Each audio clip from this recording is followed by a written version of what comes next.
Hello and welcome everyone. In this video I am going to show you how to apply the material on 3D object. Adobe Dimension allows you to apply material to 3D models to enhance their appearance. You can choose from variety of built-in material or you can create your custom ones also. So these are the materials in starter asset. To apply the material, select a model and place on canvas. So this sphere is here now. Then to apply the material, go to the material panel, and here you can see the lots of material already provided by Adobe Dimension.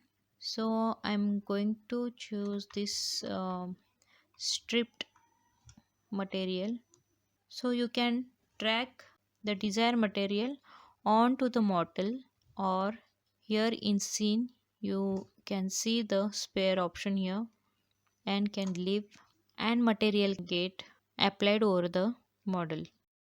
In Adobe Dimension, material play a crucial role in defining the appearance of 3D models. There are some key materials properties and settings you can manipulate. Here you can see some properties with this material. So first I'm going to rotate the pattern. You can see pattern get tilted.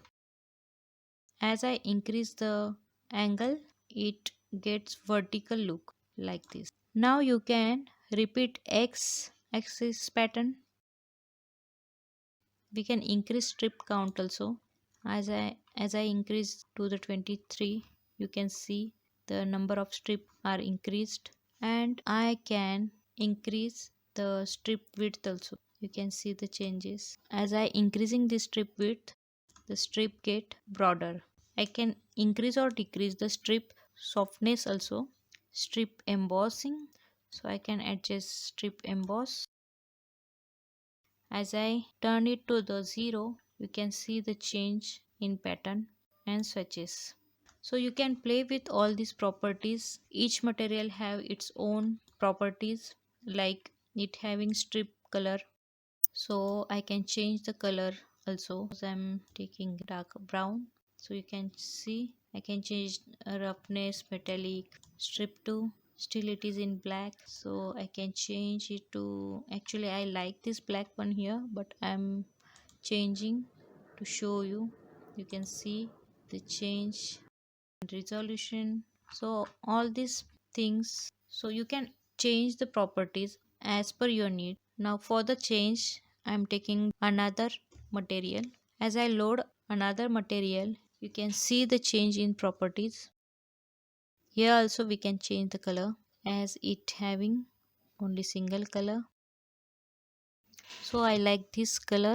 Determines the color of material. You can choose specific color or apply a texture to the base color. This is the X pattern repetition. So as I increase, you can see the size getting smaller. As I decrease, the size of pattern getting broader. So increasing or decreasing as I dragging the values. So next here given, so it having laser cut pattern. As I click over the line, so you can see the change. So we having lots of customized options. So every material having their own settings in properties. So to access these settings, select the 3D model and go to the materials panel and adjust the properties accordingly. Experimenting with these settings allow you to create a wide range of realistic or stylized material for your 3D scene in Adobe Dimension. In opacity adjusts the transparency of material. Lower opacity makes the material more transparent. Roughness governs how to smooth or rough the material surface is. Higher values result in the rougher surface, while lower values create a smoother look. In metallic option, it gives the control whether the material appears metallic or not. A higher value makes material more metallic, while a lower value gives it non-metallic appearance. Then normal which defines the surface detail and bumpiness of the material. You can use normal maps to add intricate surface detail without altering the geometry. Emission Emission determines whether the material emits light, useful for creating self illuminating materials. Then reflection, which controls how to reflective the material is. Higher values make material more reflective. Refraction, which governs how much light is bent as it passes through the material, affecting the distortion of objects viewed through it. So that's it for this video. In next video we will see how to adjust the light. So see you in next video. Thank you.